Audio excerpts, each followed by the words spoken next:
Hello, dear friends, how are you? You may have seen that some of the people they have almost everything. They have a lot, but despite all that, they are very much dissatisfied and unhappy with their life.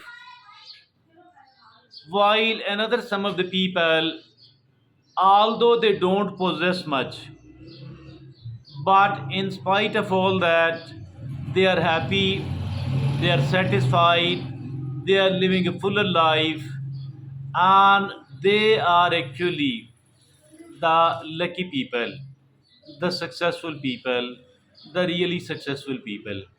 But why is such a difference? On the one hand, there are people have a lot, have achieved a lot, despite all that, they are not happy, and it is the matter of actually self-esteem. And those people who are lacking the self-esteem, they are very weak from inside. They will never ever get strong from inside, will not be able to live a fuller life, a happier life, a satisfied life. And it is all we need desperately to become a person of having a good amount of self-worth and the self-esteem. So that is the topic of our discussion today. First of all, we will try to understand why being a person of self-esteem is that much important. So there are five major reasons why is it like that. The first major reason is that it provides us a confidence, and it is the self-expression. Having a good amount of self-esteem mean that it is the confidence and it is the self-expression, which is why it is so important. Number two, it brings it develops resilience, and it develops a very good coping skills on the other hand. So that is why it is so important, so that we are better, more resilient person. The third major reason, that is healthy relationships. We can have a very healthy relationships only because of we are having a good amount of self-esteem. Now, the fourth important reason, that is the goal achievement. Whatever we are going to go achieve, I think our self-esteem has a lot to do with that. With a poor self-esteem, it is not possible that we will ever be able to achieve our goals. And the fifth and the last major reason why it is that much important, it is the because of the mental health. We cannot become a mentally healthy person, mentally strong person, unless and until we do have a very good amount of self esteem. Now, these are the five major reasons why it is so important to have a good amount of self esteem. Now, moving to the next segment, and it says how to develop the self esteem. There are actually certain reasons, some 7 8 reasons. Let's talk about all of these. First of all, it is that we need to practice self acceptance. First of all, we need to accept ourselves, and I do accept whatever I am. I do accept myself with all of my strengths and with all of my weaknesses as well, though I shall try to improve a lot wherever it is needed. But initially, I accept myself with all of my strengths and with all of my weaknesses. And to be able to get this thing done, there are two important points. First one is acknowledge and accept your strengths. Acknowledging and accepting your strengths and your weaknesses at the same time. And the second reason, the second way is that focus on your positive qualities and focus on your achievements. So that is how we can practice the self acceptance. The second important tip, that is challenging negative self-talk. Challenging negative self-talk.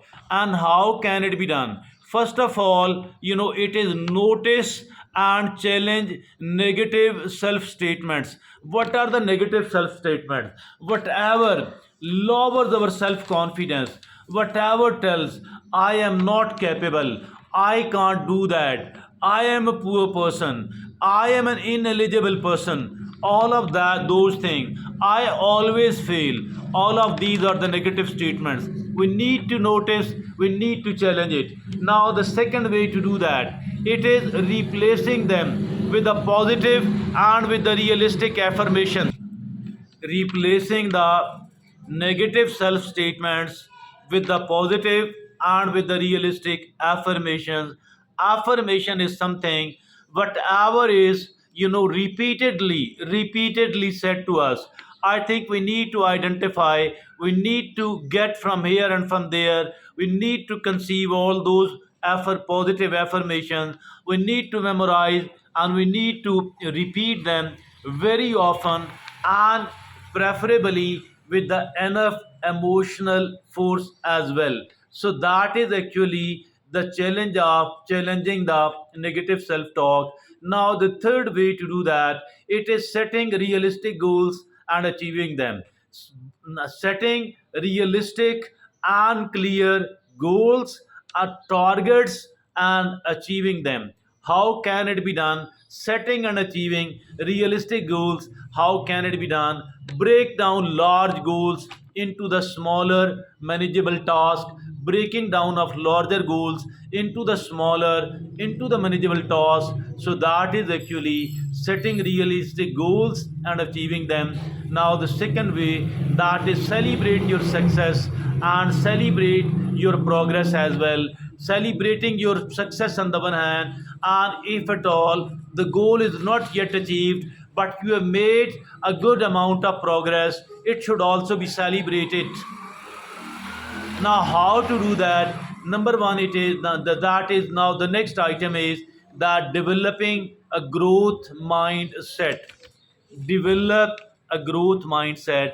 How the growth mindset can be developed, there are two major ways. The number one way is believing that your abilities and your intelligence can be developed. Believing that your abilities and your intelligence can be developed. Now the second way is embrace challenges and learn from the failures. Embracing the challenges on the one hand and learning from the failures on the other hand. Now it is after that, after developing a growth mindset, or along with that, surrounding yourself with the positive influences, and it can be done by spending time with the supportive people who encourage and who believe in you. That is spending time with the supportive people who encourage you and who believe in you. Now the next item is avoiding toxic relationships and avoiding toxic environments as well. On the one hand, we need to spend time with the supportive people who encourage and who believe in you. The number two is avoiding toxic relationships and avoiding the toxic environments as well. And along with that, next item is practice self care. We do need to practice the self care, and it can be done by practicing the self care. Take care of your physical, emotional, and mental well being. Taking care of your physical, your emotional, and your mental well being by, by number two, how can it be done? How can we practice the self care? Taking care of your physical, emotional, and mental well being, and engaging in the activities that bring you joy and that bring you relaxation as well. Engaging in the activities that bring you joy and that bring you relaxation as well. Now the next item is learning to receive feedback and learning to receive the criticism as well. Number one, it can be done by developing a growth mindset and learning from the constructive feedback, and then developing the growth mindset and learning from the constructive feedback. And next, it is using criticism as an opportunity for the purpose of growth, for the purpose of improvement, and using criticism as an opportunity. Now the next, the eighth item is that focusing on your strength. Focus on your strengths by identifying and by developing your strengths and your talents.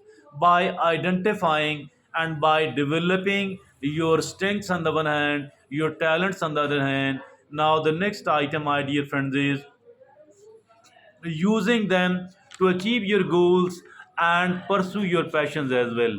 Using them to achieve your goals and to pursue your passions as well. Using them to achieve your goals and pursue your passions as well. Now my dear friends and fellows, there are certain additional tips as well. And what are these additional tips? It is be patient and be kind to yourself. Being patient and be kind to yourself, as developing self-esteem takes time and effort. Number two, it is seeking support. That is, talk to the friend, talk to the family member, talk to a therapist about your self-esteem concerns. Number three, it is practicing mindfulness and practicing self-compassion as well. Treat yourself with a kindness, treat yourself with understanding. That is how we can do all that. So this is all from me today. Thank you very much.